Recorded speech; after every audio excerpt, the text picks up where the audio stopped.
Well, hello everyone and welcome to Mathematics Tutorial 5, where we will focus on some of the properties of graphs today. So the learning objectives for this session then are as follows. I would like us to think about plotting graphs using Microsoft Excel, and this might be a bit of a refresher for those of you who haven't plotted a graph in Excel for a while. It's possibly been a while now since you thought about handling data and possibly been a while since you've been required to plot graphs. Been a while since A-levels and college and that kind of thing. So a bit of a refresher to get you playing around with a little bit of data and hopefully get you comfortable with plotting graphs using Microsoft Excel.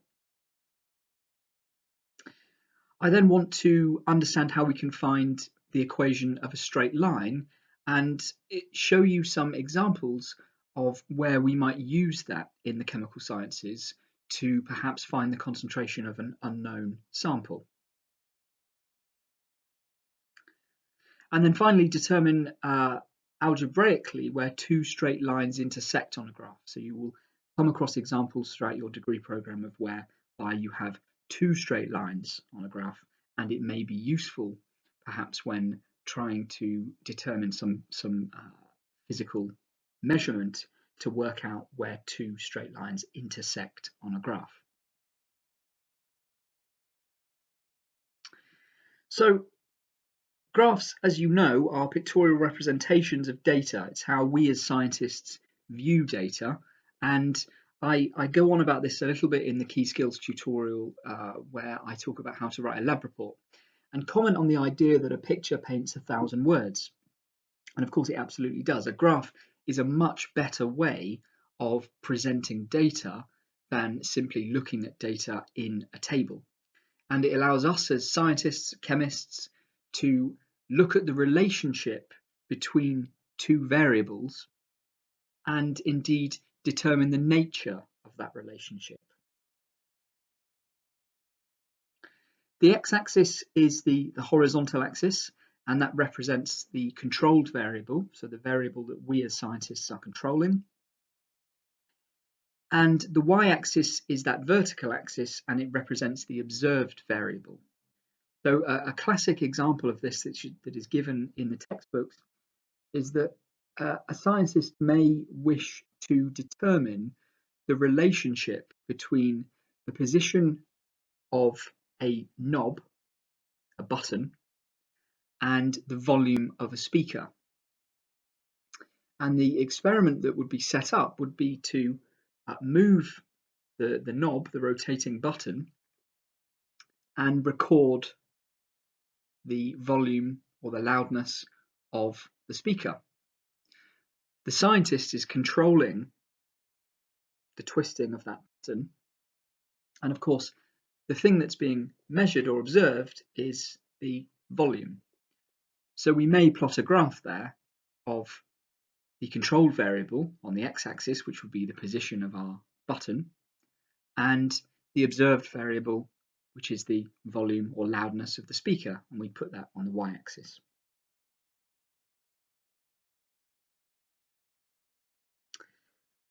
So a worked example here.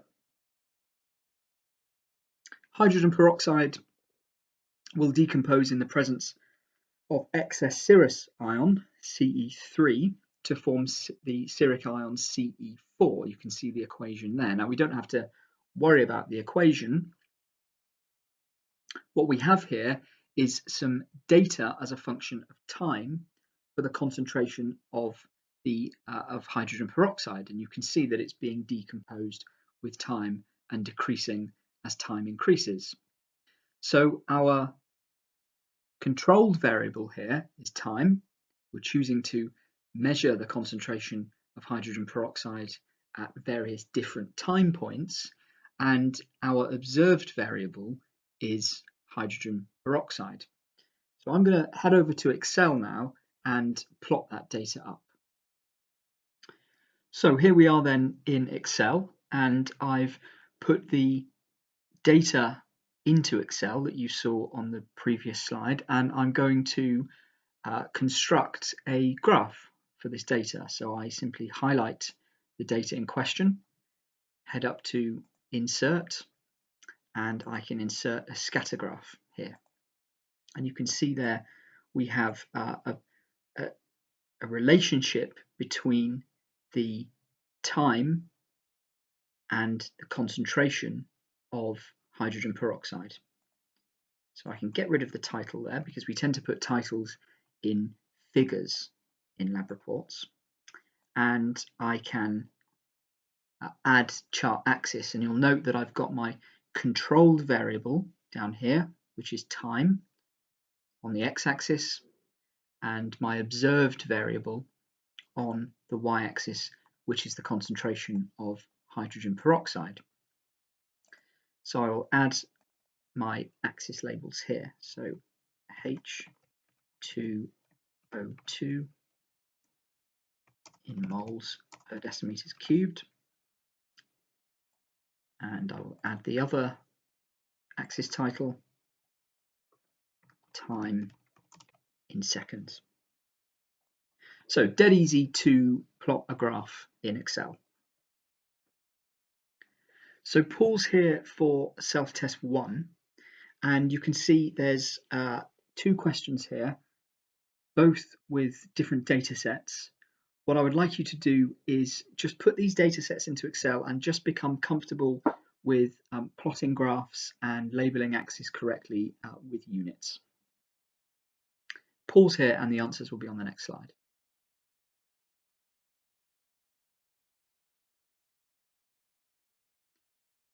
And there are the answers for self-test 1. You'll note that the self-test 1.2 asked you to plot the reciprocal of the concentration, so 1 over the concentration, and you wouldn't have got a straight line unless you did that.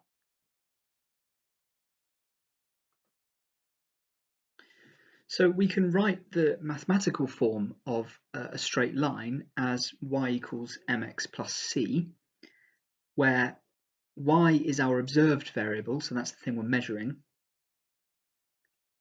M is the gradient of that line. X is the controlled variable, so the thing that we are controlling. And c is a constant or the intercept.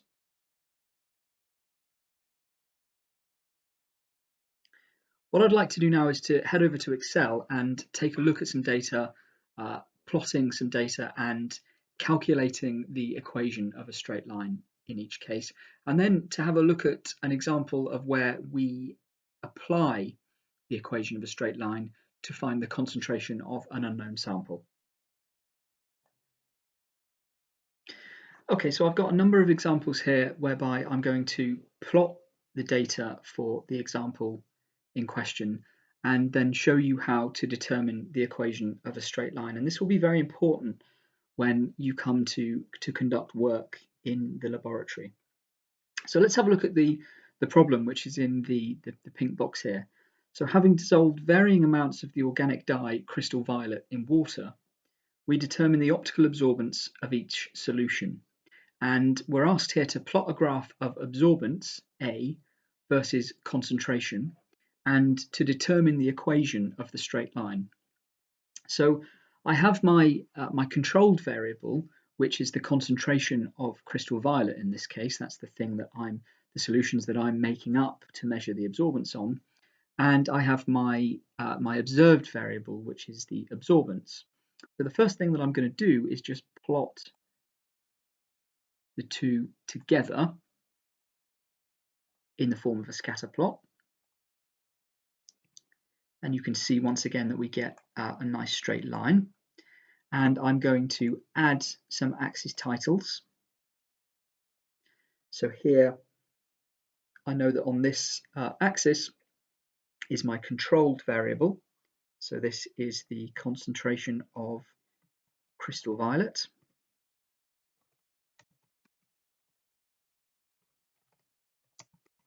In moles per decimeter cubed, and this axis then is my absorbance, my observed variable.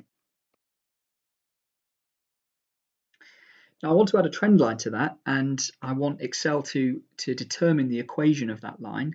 So I click on one of the data points, I right click, and I hit add trend line. And Excel will make some kind of prediction as to the shape of the trend line that it thinks is appropriate. Clearly, in this case, it has correctly selected a linear trend line. And importantly, I need to tell Excel that I would like to display the equation on the chart. And you can see there that Excel does that if I make that a little bigger. So there we go, y equals 48x plus 0.04. So the gradient of that line is 48, and it intercepts the y-axis at 0.04. So let's take a look at another example. So here I've got a solution of a chiral alkyl halide that reacts with hydroxide ions to form a racemic mixture.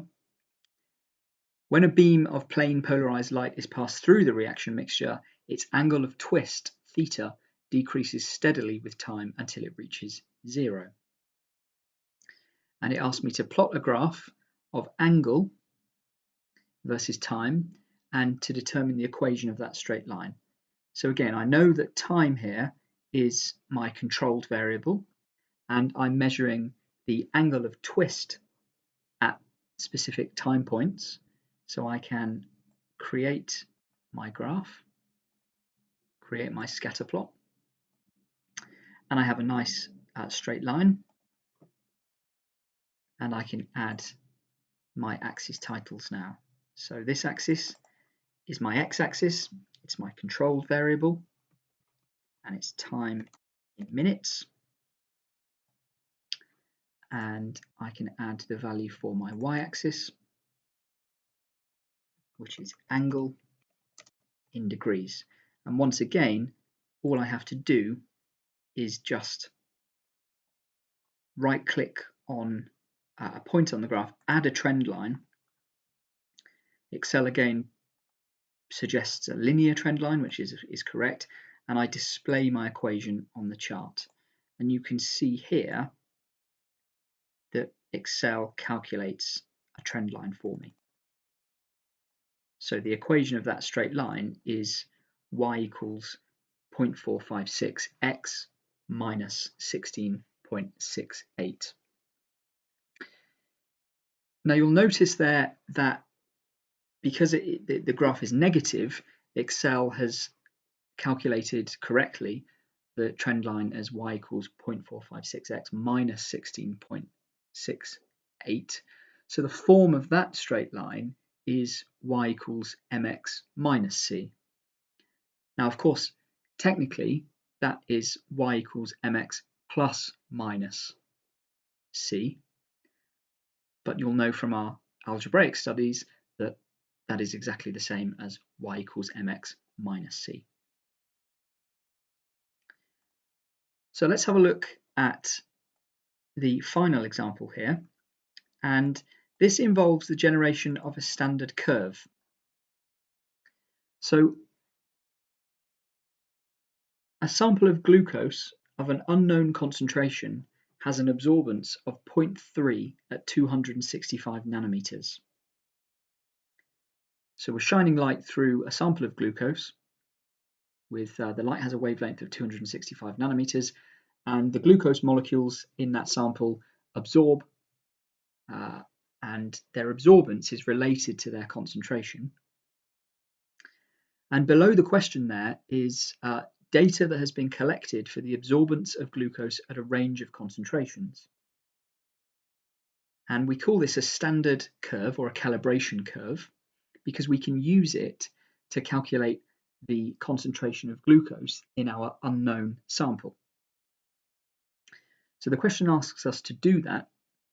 So we forget about the unknown sample for a moment and we plot our concentration versus absorbance plot.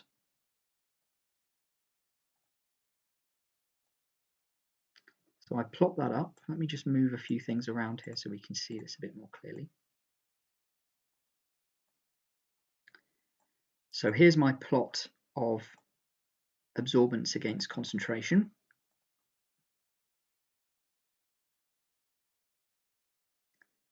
Of course,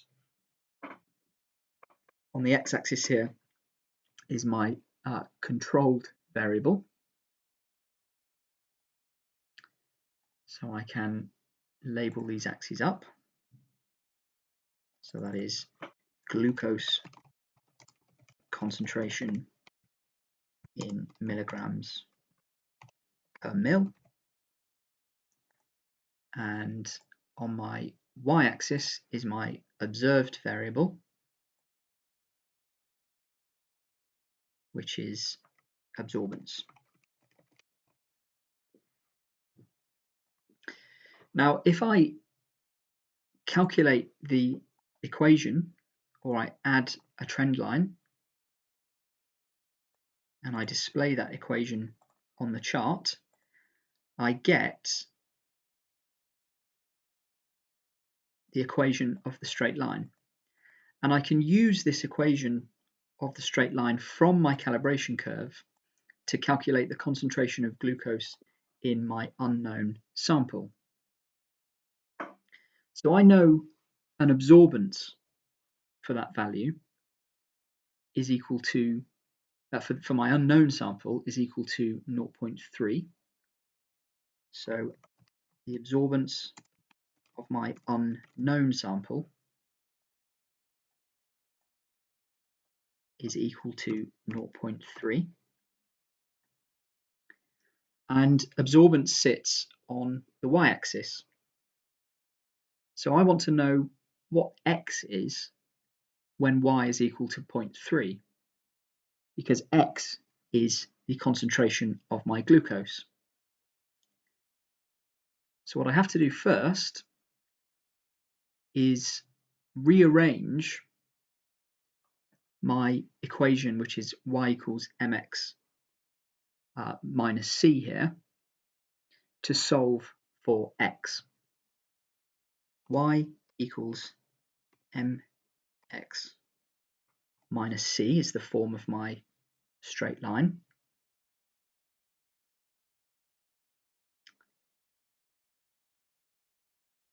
So I can start to rearrange that to solve for x. So y plus c equals mx, and y plus c divided by m is equal to x. So the concentration of my unknown then is equal to y plus c divided by m. So y is the absorbance of my unknown sample, 0.3,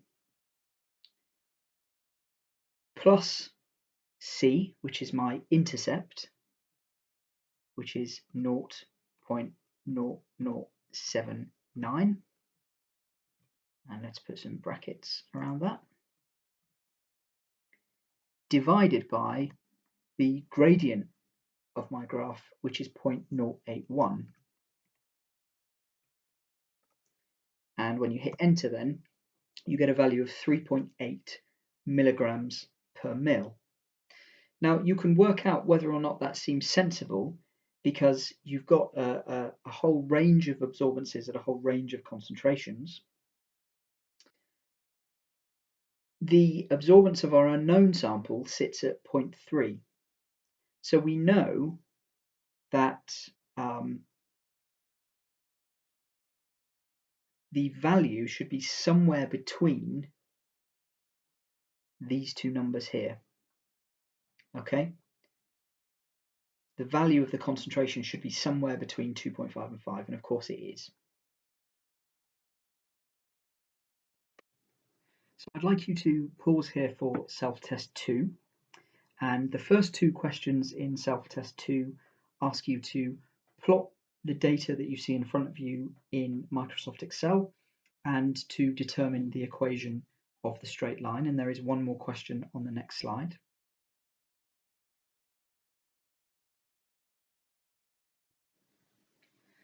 The last question in self-test 2 asks you to do what I showed you in the very last example, which was to calculate the concentration of an unknown sample. So here you're going to calculate the concentration of an unknown sample of hemoglobin and use the data that you see there to first form a calibration curve and then use the equation of the straight line to calculate the concentration of the unknown sample. So answers on the next slide when you're ready.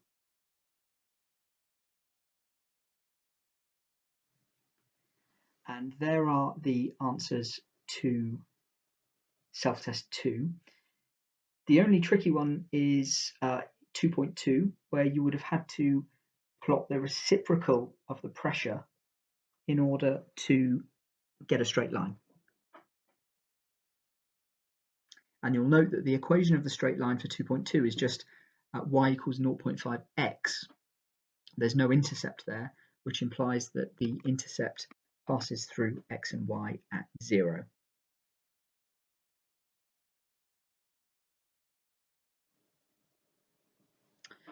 Okay, now what about straight lines that intersect? And you'll come across these as you progress throughout your studies. Two straight lines are parallel if they have the same gradient but different intercepts. I'll show you what that means in the next slide. But in most cases, lines aren't parallel on a graph and will intersect. And we need to be able to work out the point at which two lines intersect for a number of calculations that we wish to perform in the laboratory. So these two lines are parallel. There are two straight lines there described by two different equations, but they're parallel and are separated vertically by 5 units. You could see that one is y equals 4x plus 5 and the other is y equals 4x plus 10. Those two lines will never intersect.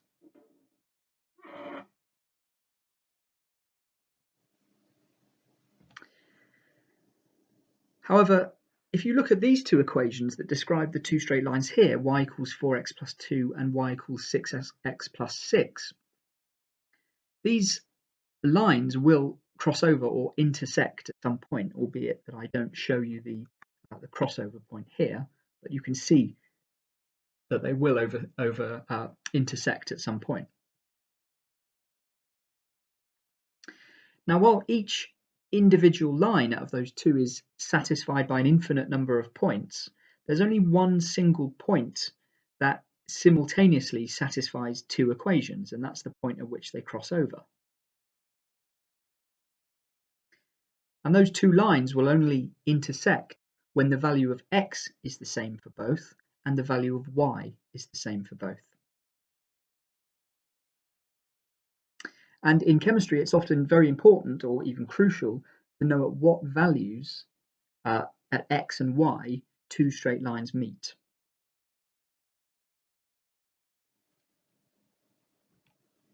Now, we could find this out graphically.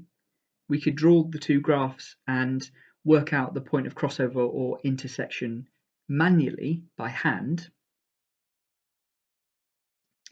But that's not a very efficient way of doing things and only really works well if x and y are whole numbers. The method itself is also quite time-consuming and prone to errors. So as chemists, we prefer to solve these kinds of simultaneous equations using algebra.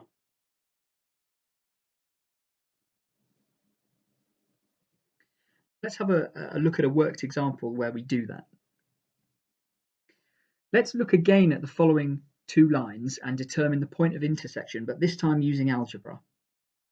So we've got two straight lines. One is described by y equals 2x plus 2, and the other is described by y equals x plus 2. And we write those two equations out, one above the other, in the form of a simple sum, where we are subtracting one from the other. Hence why there's the minus sign there.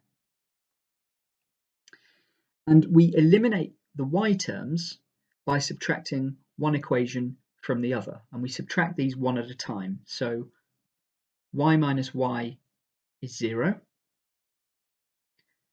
2x minus x is x, and 2 minus 2 is 0. What that tells us then is that the value of x which satisfies the two equations is x equals 0. And all we need to do is substitute that x equals 0 into either of the two equations that describe the lines that intersect to work out where they intersect. So you can see there I've y equals 2x plus 2 is an equation that describes one of those lines. So if I substitute x equals 0 into that equation, I come up with y equals 2 times 0 plus 2. And so the value of y is 2. And therefore the point of intersection is 0, 2, when x equals 0 and y equals 2.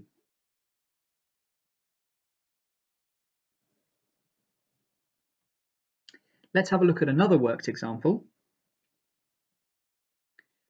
This time we're asked to use algebra to determine the point of intersection between the two lines y equals x plus 2 and 3y equals x plus 6. Again, as before, I'm going to eliminate some terms. This time I'm going to eliminate the x terms by subtracting. So 3y equals x plus 6 minus y equals x plus 2 gives me 2y equals 0 plus 4. And so 2y is equal to 4, and therefore I know that y is equal to 2. And I can determine the value of x at the point of intersection by substituting y equals 2 into either of those two equations. If I do it into the first equation, 3y equals x plus 6, I know that that's 3 times 2 equals x plus 6, and therefore I know that x equals 0. And if I substitute them into the other equation, y equals x plus 2, then I come up with 2 equals x plus 2. So again, I find that x is 0, and I now know the points at which those two lines intersect.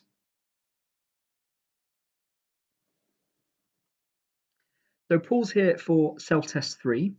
I would like you to algebraically determine the point of intersection between the following pairs of straight lines, and the answers will be on the next slide.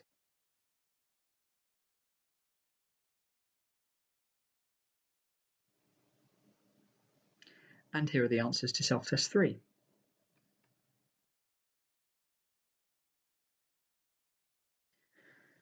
That's all we've got time for. Take a look at the directed reading for this tutorial and have a go at some of the practice questions in the Maths for Chemistry textbook, and I will see you in the next tutorial.